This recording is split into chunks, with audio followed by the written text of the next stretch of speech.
This 1912 portrait of a telegraph operator looks routine until you see the code on her notepad. At first glance, there is nothing unusual about it. A young woman sits beside a switchboard in what appears to be a busy telegraph office, pencil in hand, posing dutifully for the camera. She wears a crisp white blouse with a high collar, her hair pinned neatly beneath a simple bow. Behind her, the tangle of wires and brass connectors suggests the humming efficiency of early 20th century communication. It is exactly the kind of image you would expect from the era, a portrait of progress and professionalism. But one detail refused to let the investigator go. Marcus Ellery had been working as a labor historian at a university archive in St. Louis for nearly 11 years. He had seen thousands of photographs from the industrial age, images of factory floors and railroad yards, office pools and stockyards, most of them blurred together after a while. But in the fall of 2019, when a retired telecom executive donated a collection of early company photographs to the archive, one image stopped Marcus cold. The woman in the portrait was young, perhaps 20 or 21. Her expression was composed but distant, as if she'd been instructed to hold still and simply endured the process. That in itself was not unusual. Early portrait photography required long exposures, and subjects often appeared stiff or uncomfortable. What caught Marcus's attention was her left hand. It rested on a small notepad, the kind telegraph operators used to jot down incoming messages before transcribing them. There were numbers written on the visible page. They were not Morse code transliterations, not routing numbers, not message timestamps.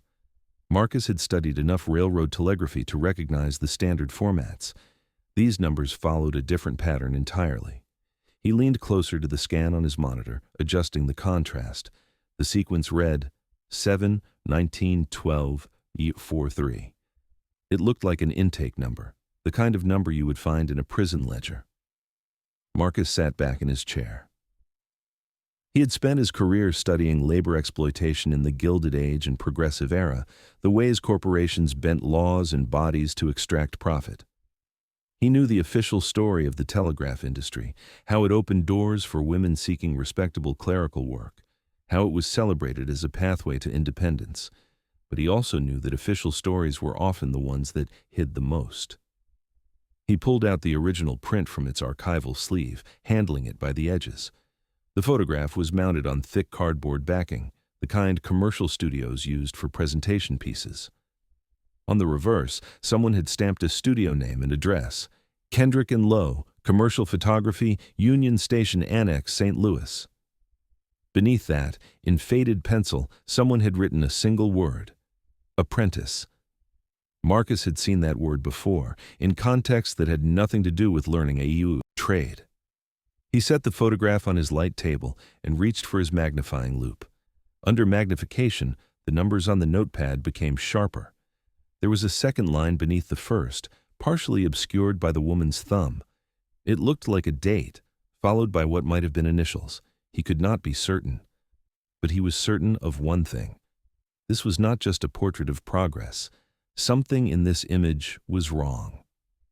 Marcus Ellery had come to labor history through a circuitous route. He had started as a journalism student in the 1990s, covering local government and business for a regional newspaper. But the more he dug into stories about workplace injuries, wage theft, and union suppression, the more he realized that the patterns he was seeing had roots that stretched back more than a century. He went back to school, earned a doctorate, and eventually landed at the archive where he now spent his days, surrounded by the paper trail of American capitalism. He had a reputation for being meticulous, sometimes to a fault. Colleagues joked that Marcus could spend 3 hours verifying a single date in a shipping manifest. But that meticulousness had also led him to uncover stories that others had overlooked, connections between company records and court filings that revealed systematic abuses. He had published papers on child labor in meatpacking plants, on the exploitation of immigrant workers in steel mills, on the legal fictions that allowed corporations to evade responsibility for industrial accidents. He was not easily rattled, but this photograph unsettled him in a way he could not immediately explain. He removed the print from its cardboard mount, working carefully with a thin palette knife.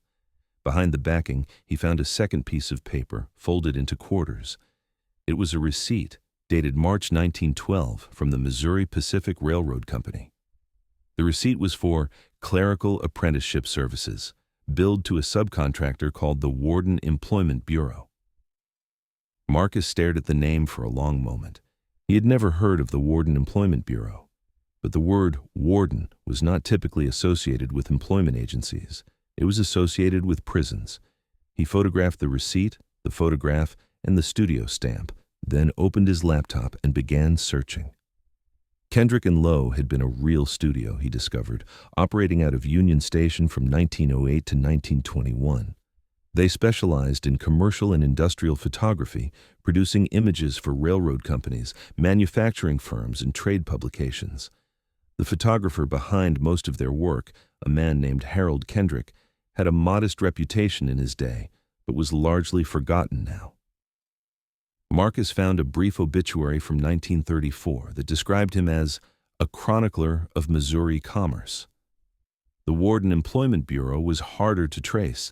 It did not appear in city directories or business registrations, but Marcus found a single mention in a 1914 court filing, a lawsuit brought by a woman named Della Sims against the Missouri Pacific Railroad.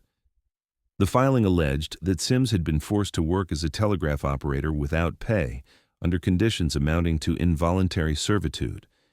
The defendant's response, which was also in the court record, named the Warden Employment Bureau as the intermediary that had supplied Sims and other apprentices to the railroad. The case had been dismissed for lack of standing. Della Sims, the record noted, was a convicted felon. Her testimony was not considered credible. Marcus printed the court documents and spread them across his desk. The pieces were starting to connect, but the full picture was still obscured. He needed to understand how a woman could end up working for a railroad, branded as an apprentice, with a prison intake number written on her notepad, in a photograph designed to look like ordinary employment. He reached out to a colleague at a law school in Kansas City, a legal historian named Rosalind Tate, who specialized in post-Reconstruction labor law. He sent her scans of the photograph and the receipt, along with a summary of what he had found so far. Her response came within the hour. "You've stumbled onto something real," she wrote. "Call me."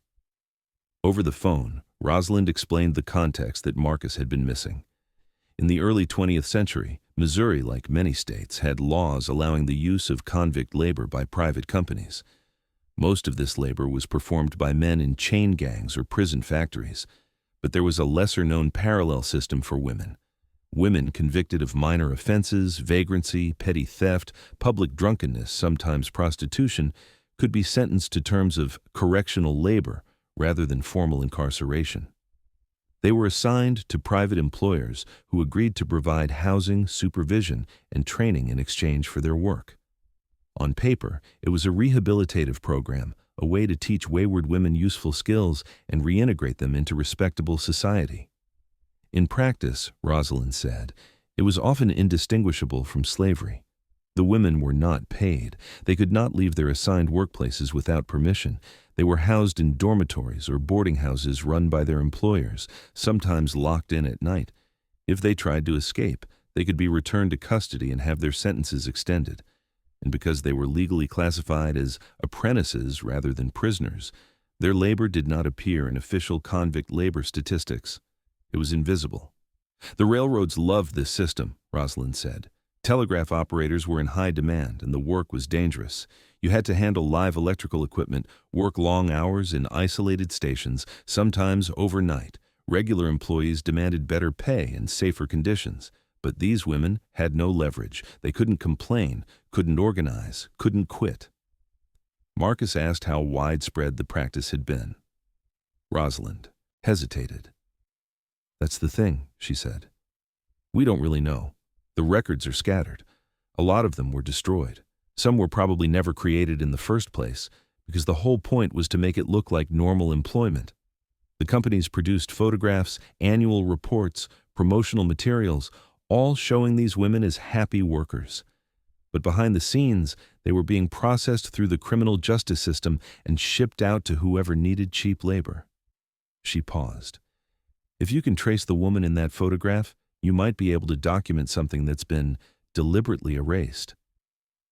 Marcus returned to the archive the next morning with a new focus. He needed to find the woman in the photograph.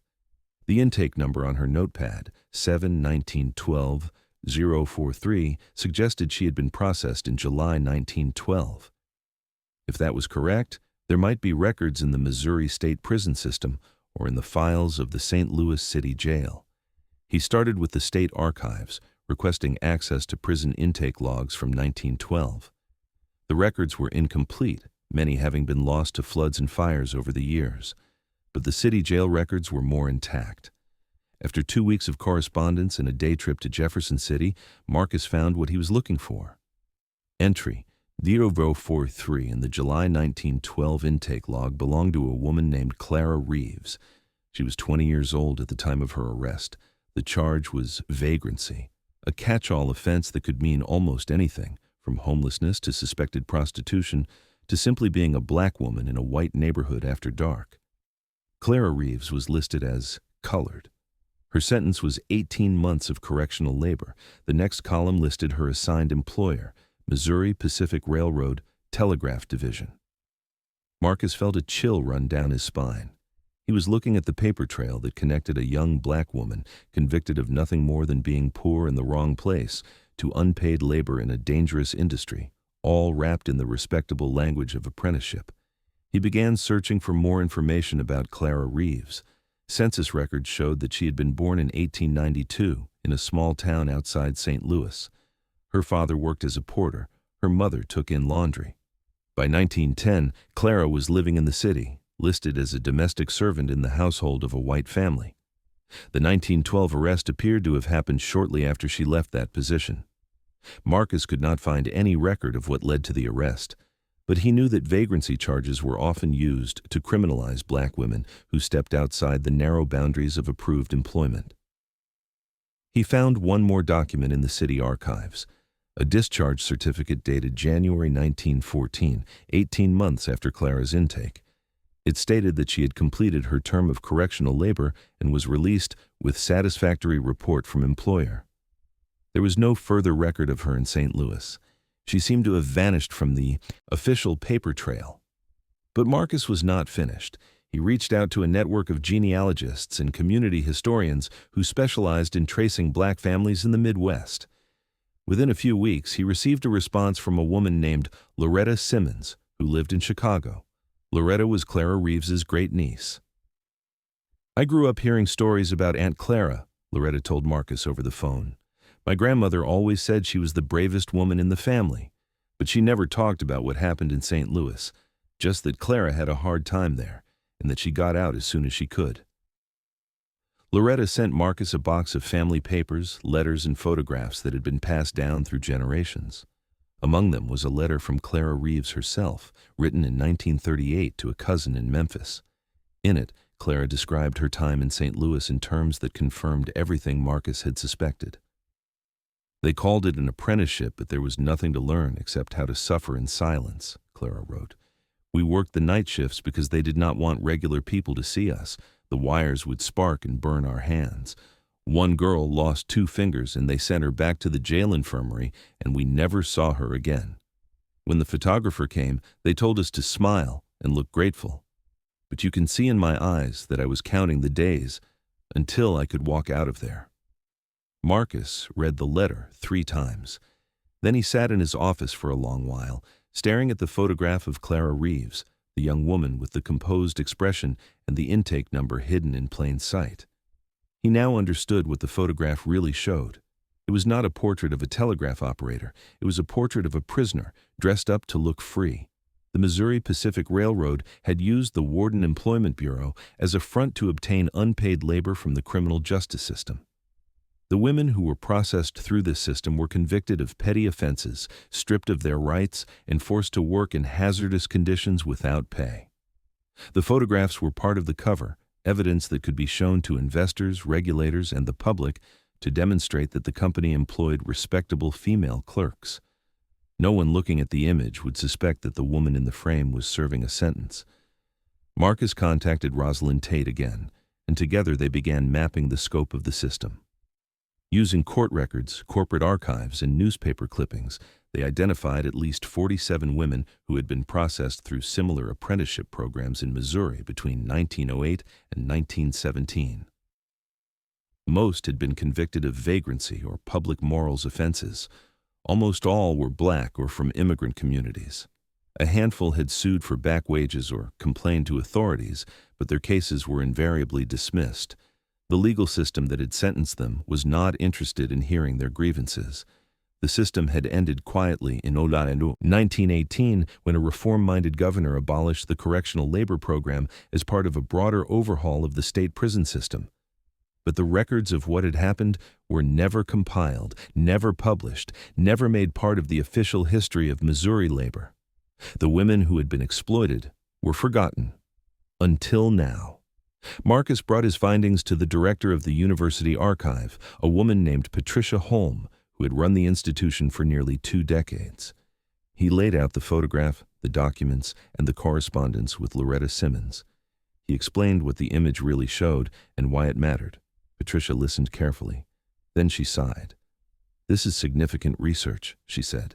"But you're asking me to put this at the center of our new exhibition on Missouri industry. That's a major curatorial decision, and it's going to raise questions."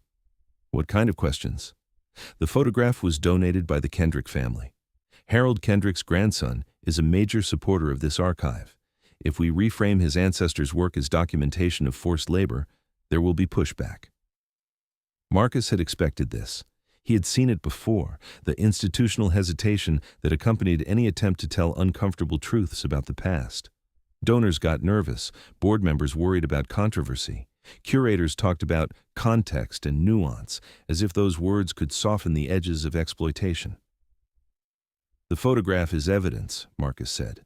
"Clara Reeves was a real person. She was forced to work without pay in dangerous conditions because she was poor and black. The railroad used her labor to make money, and the photographer helped them cover it up. That's the story the image tells. If we don't tell it, we're participating in the same cover-up." Patricia frowned. "I'm not saying we bury it. I'm saying we need to be careful about how we present it. We need to consult with the family, with the donor, with the community." "The community?" Marcus leaned forward. "Loretta Simmons is the community. Clara Reeves's descendants are the community. They want this story told. They've waited 100 years for someone to listen." The meeting ended without a resolution. Patricia promised to bring the matter to the archive's advisory board. Marcus left her office, feeling the weight of the work still ahead of him. Over the next several months, the debate played out in conference rooms and email chains. The Kendrick family, initially resistant, eventually agreed to allow the photograph to be recontextualized after Loretta Simmons wrote them a letter explaining what the image meant to her family. The donor, the retired telecom executive, expressed discomfort but did not withdraw his support. The advisory board voted to include the photograph in the upcoming exhibition, with a full interpretive panel explaining its history. The exhibition opened in March 2021, delayed by the pandemic, but finally realized. The photograph of Clara Reeves was displayed. Alongside the court records, the receipt from the Warden Employment Bureau and excerpts from her 1938 letter. A video monitor played an interview with Loretta Simmons, who spoke about what it meant to see her great-aunt's story finally acknowledged. "For a long time, we didn't know exactly what happened to Aunt Clara in St. Louis," Loretta said in the video. "We just knew it was bad.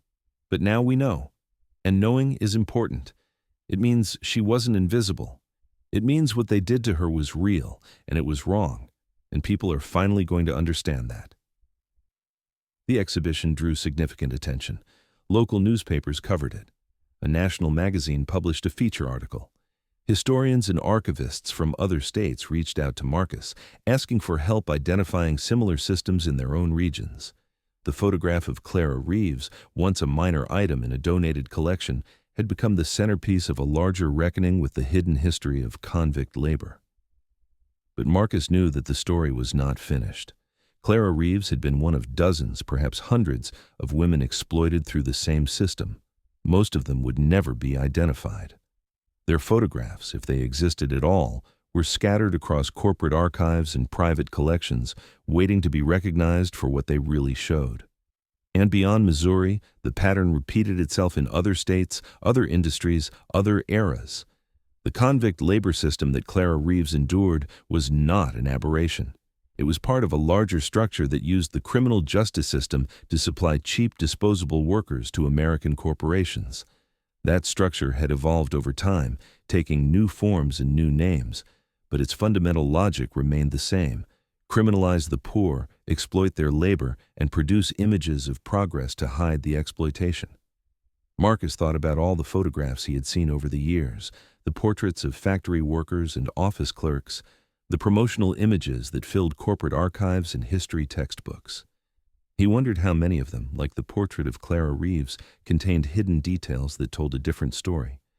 A hand positioned to conceal a bruise, a uniform that was actually a prison-issued garment, a notepad with numbers that were never meant to be read.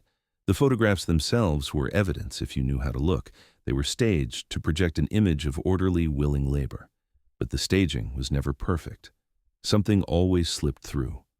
A glance at the camera that held too much weariness, an object that did not belong, a sequence of numbers that revealed the system behind the smile. Clara Reeves had left her mark on that photograph, whether she intended to or not.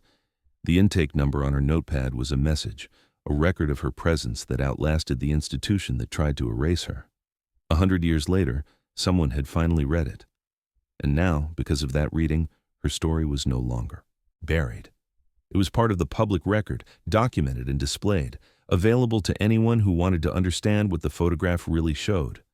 That was the power of looking closely, not just at the surface of an image, but at the details that the surface was designed to hide. Every old portrait, every promotional photograph, every carefully composed image of American progress carried within it the traces of the people who had been used, discarded, and forgotten. Finding those traces was an act of recovery. Telling their stories was an act of justice. Marcus still had the original print of Clara Reeves on his desk. He looked at it sometimes, late in the evening, when the archive was quiet and the weight of the day had settled. He looked at her composed expression, her steady hands, her white blouse and pinned hair. He looked at the notepad and the numbers that had started everything. She had been 20 years old when that photograph was taken. She had been a prisoner, dressed as a worker, forced to pose for a camera that would be used to hide what was being done to her. And yet something in her had refused to be erased. The numbers on her notepad were a kind of testimony, a record that said, "I was here. This happened. Do not forget." Marcus did not forget. And now, neither would anyone else. There are thousands of photographs like this one, scattered across archives and attics and museum collections throughout the country. Most of them look ordinary. Most of them tell a simple, reassuring story about progress and opportunity. But behind the surface of those images, hidden in the details, there are other stories waiting to be found. Stories of people who were exploited and erased, whose labor built fortunes, and whose suffering was concealed behind smiles and uniforms and carefully arranged props. The photograph of Clara Reeves is a reminder that looking closely matters, that the details matter, that the numbers on a notepad can unlock a history that was meant to stay buried, and it is a reminder that those histories do not stay buried forever. Eventually, someone looks closely enough. Eventually, the truth comes out. All it takes is one person who notices that something in the image is wrong.